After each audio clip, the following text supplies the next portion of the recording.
दोस्तों, आज हमारा भारत कैसा है और किस तरह दिखाई देता है ये तो आप जानते हैं, लेकिन क्या कभी आपने कल्पना की है कि आज से 1000 साल पहले भारत का नजारा कैसा था?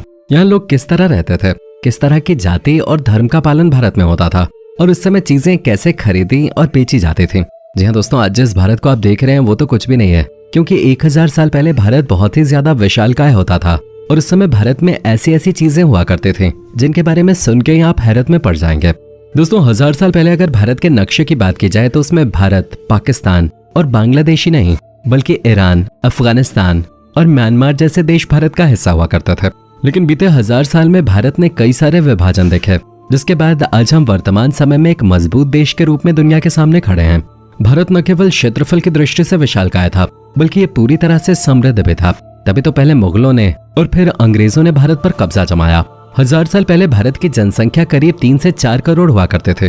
उस समय की जनसंख्या बहुत अधिक थे, क्योंकि यूरोप और चाइना से भी ज्यादा लोग भारत में रहते थे। लगभग 1000 साल पहले भारतीय लोगों का रहन सहन और जीवन शैली बिल्कुल साधारण से थे। एक आम भारतीय अपने पूरे जीवन में मात्र 150 से 200 किलोमीटर के एरिया में ही घूम पाता था, क्योंकि उस समय यातायात के साधन न के बराबर थे। लोग या तो घोड़े से चलते थे या तो बैलगाड़ी का इस्तेमाल करते थे, और इन दोनों ही चीजों से बहुत दूर तक यात्रा करना संभव नहीं था। इसीलिए लोग अपने आसपास के इलाकों तक ही सीमित रह जाते थे और उन्हें यह बिल्कुल भी नहीं पता था कि बाहर की दुनिया आखिर है कैसे। और प्राचीन भारत में लोगों का आसपास के इलाकों को छोड़कर दूर जाने का कोई फायदा भी नहीं था, क्योंकि उस वक्त उन्हें ऐसी किसी चीज की जरूरत भी नहीं थी। पहले के समय में लोगों का घर ज्यादातर खेतीबाड़ी से चलता था, जिसके लिए जरूरत की चीजें उन्हें आसपास से ही मिल जाया करते थे। भारत को सोने की चिड़िया कहा जाता था, ये तो आप भी जानते हैं, लेकिन क्या आप जानते हैं कि ऐसा कहा क्यों जाता था? दोस्तों, आज से 1000 साल पहले के समय का भारत आर्थिक रूप से बहुत ही ज्यादा मजबूत था। आज हम जीडीपी की बात करते हैं और देखते हैं कि भारत आर्थिक मोर्चे पे चाइना से पीछे है। एक्सपोर्ट वगैरह में भी हम चाइना को पीछे नहीं छोड़ पाए हैं।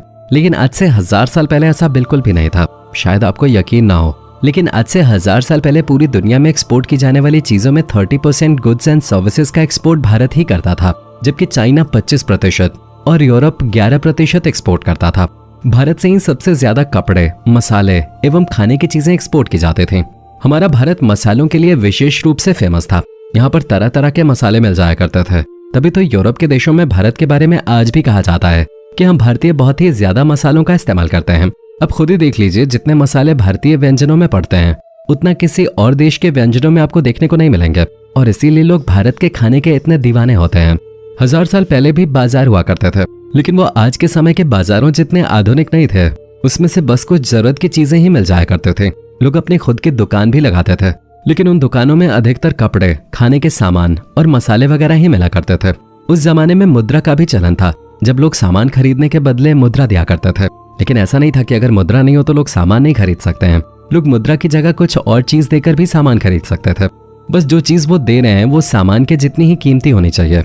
जैसे कि कपड़ों के बदले गेहूं, फल के बदले चावल वगैरह देकर भी लोग सामान खरीद लेते थे, जिसे बार्टर सिस्टम कहते हैं। उस समय न्याय व्यवस्था पंचों के हाथ में होते थे। वैसे तो हर गांव किसी न किसी राजा के अधीन होता था, लेकिन गांव की हर एक समस्या राजा तक नहीं पहुंच पाते थे, क्योंकि उसका निवारण गांव के पंचों द्वारा ही कर दिया जाता था। गांव के पंच आमतौर पे वही व्यक्ति बनते थे जिनका गांव में कुछ रुतबा होता था, और वो बाकी लोगों से थोड़ा समझदार होते थे। भारत में एक ऐसा समय भी आया था जब देश पावर कॉम्प्लेक्स से जूझ रहा था, यानी कि उस वक्त देश में कोई भी एक शक्तिशाली शासक नहीं था जो पूरे देश को एक करके रख सके। उस समय अलग अलग हिस्सों में अलग अलग शासक राज कर रहे थे, जिसकी वजह से भारत बिखरा हुआ था। तभी हमारे देश पर मुगलों का आक्रमण शुरू हो गया और धीरे धीरे भारत मुगल सल्तनत के अधीन हो गया। 9वीं सदी के अंत में देश में पहली बार किसी विदेशी गुट ने आक्रमण किया था और उन्होंने अफगानिस्तान के रास्ते भारत में प्रवेश किया। उस समय देश में पल्लव, चोल और चालुक्य वंश जैसे कुछ ऐसे राजघराने थे जो काफी ताकतवर थे। इसके अलावा पूरा देश कई छोटे छोटे शासकों तक ही सीमित था। किसी ने भी पूरे देश पर शासन करने का सपना नहीं देखा था, और यही उस वक्त की सबसे बड़ी कमजोरी थी। इसी कमजोरी का फायदा उठाकर आक्रमणकारियों ने भारत को अपने कब्जे में करने की कोशिश की, और वो सफल भी हो गए। 11वीं शताब्दी के आखिर में पृथ्वीराज चौहान, जो कि भारत के आखिरी हिंदू शासक थे, उन्हें भी महमूद ने हरा दिया और उन्हीं के साथ ही हिंदू शासकों का अंत हो गया। पृथ्वीराज चौहान के अंत के साथ ही कहीं न कहीं हिंदुओं के दबने का इतिहास भी शुरू हो गया। और ये कहना गलत नहीं होगा कि पृथ्वीराज चौहान के बाद उत्तर का पूरा क्षेत्र मुगलों के हाथ में आ चुका था। ये क्षेत्र अर्थव्यवस्था के लिए बहुत मायने रखता था, क्योंकि यहाँ की जमीन बहुत उपजाऊ तो थी ही, साथ ही साथ ये वही क्षेत्र था जो भारत को चाइना, यूरोप, रशिया और सेंट्रल एशिया से जोड़ के रखता था। लोगों की जीवन शैली के बारे में बात करें तो उस वक्त लोग ग्रामीण जीवन जीना पसंद करते थे। इसलिए कुल आबादी के मात्र 10% लोग ही शहरों में रहते थे। बाकी के 90% लोग गाँव में रहते थे। गाँव की जीवन शैली बहुत सरल थी। अधिकतर लोग खेती पर ही निर्भर होते थे और उसी से अपना जीवन चलाते थे। लेकिन उस दौरान पानी की व्यवस्था करना बहुत जरूरी होता था। अब जिस गांव में प्राकृतिक रूप से तालाब बने हुए थे वहां पर तो कोई समस्या नहीं थी, लेकिन ऐसे गांव जहां तालाब नहीं थे वहां तालाब खुदवाए जाते थे ताकि बरसात का पानी उनमें इकट्ठा किया जा सके। खेतों की सिंचाई के लिए किसान मुख्य रूप से बरसात के पानी पे ही निर्भर रहते थे। हर गांव अपने आप में बहुत खास होता था। उस समय में शायद ही ऐसा कोई गांव होगा जहां पर कोई मंदिर ना हो। गांव में एक आम मंदिर होने के साथ साथ कुलदेवी का मंदिर भी हुआ करता था, जिसके बारे में लोग मानते थे कि वो गांव की देवी हैं। इसलिए कोई भी शुभ कार्य करने से पहले कुलदेवी की पूजा की जाते थे। और ये सब कुछ भारत में मुगलों के शासन से पहले होता था, जहाँ लोग बहुत ही शांति से अपनी जिंदगी जीते थे। उस समय व्यापार के ज्यादा साधन नहीं होते थे, लोग कृषि पर ही निर्भर रहते थे। इसलिए अक्सर लोग अपने व्यापार को परंपरागत तरीके से आगे बढ़ाते थे। जैसे कि अगर कोई कारीगर है तो वो अपने बच्चों को कारीगरी सिखाता था, अगर कोई चित्रकार है तो वो अपने बच्चे को चित्रकारी सिखाता था। उस समय की शिक्षा व्यवस्था भी गुरुओं के माध्यम से ही संचालित होते थे, जहाँ गुरुकुल में विद्यार्थी पढ़ने के लिए जाते थे और अलग अलग विषयों पर शिक्षा अर्जित करते थे।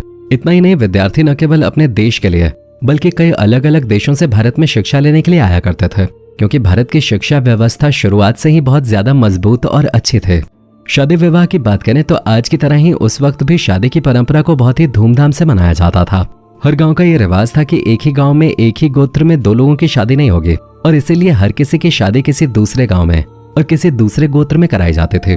1000 साल पहले शादी का कार्यक्रम 1 या 2 दिन में समाप्त नहीं होता था, बल्कि उस समय की शादियां 7 से 10 दिनों तक चलते थे।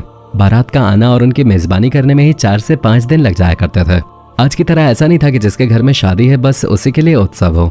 उस समय किसी की भी शादी होने पर पूरा गांव बहुत ही ज्यादा उत्साहित होता था, मानो उन्हीं के घर बारात आ रहे हो और उनके ही पुत्र पुत्री की शादी होने वाली हो।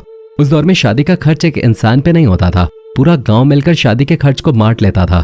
इसलिए पहले के समय में शादियों को बोझ नहीं बल्कि एक त्योहार की तरह मनाया जाता था। उस समय कारखाने वगैरह नहीं हुआ करते थे। यही वजह है कि 1000 साल पहले के लोगों को वायु प्रदूषण के बारे में कुछ भी मालूम नहीं था। लेकिन हाँ, उस वक्त भी चुनौतियां थी। ऐसा नहीं है कि लोगों की जिंदगी बहुत आसान थे। लोग कई सारी चुनौतियों से जूझ रहे थे, जैसे कि बिजली का ना होना, सभी कामों को अपने हाथों से करना। ये सारी चीजें उस दौर में लोगों को करनी पड़ती थी। लेकिन ये सारी चीजें लोगों को चुभती नहीं थी, बल्कि वो इतनी खुली मानसिकता के साथ जीते थे कि उन्हें अपना जीवन बहुत ही बेहतरीन लगता था। उस वक्त कोई भी इंसान ये नहीं कहता था कि मैं दुखी हूँ। लोग हमेशा अपनी स्थिति को बेहतर समझकर आगे बढ़ते थे, और आज ये चीज पूरी तरह से खत्म हो गई है। लोगों के पास लाख सुख सुविधाएं क्यों ना हो, वो दुखी ही रहते हैं। जबकि 1000 साल पहले लोगों को पता था कि किसी भी चीज का विलाप करने से कुछ नहीं मिलेगा। आज भले ही हमारे पास एडवांस टेक्नोलॉजी और सुख सुविधाएं हो, लेकिन पहले के लोग हमसे कहीं ज्यादा खुशहाल जिंदगी जी रहे थे। दोस्तों, अब इसके बारे में आपका क्या विचार है, कमेंट में जरूर बताइएगा। और इसी तरह के वीडियोस को लगातार देखते रहने के लिए चैनल को लाइक, शेयर और सब्सक्राइब करना बिल्कुल ना भूलें। धन्यवाद।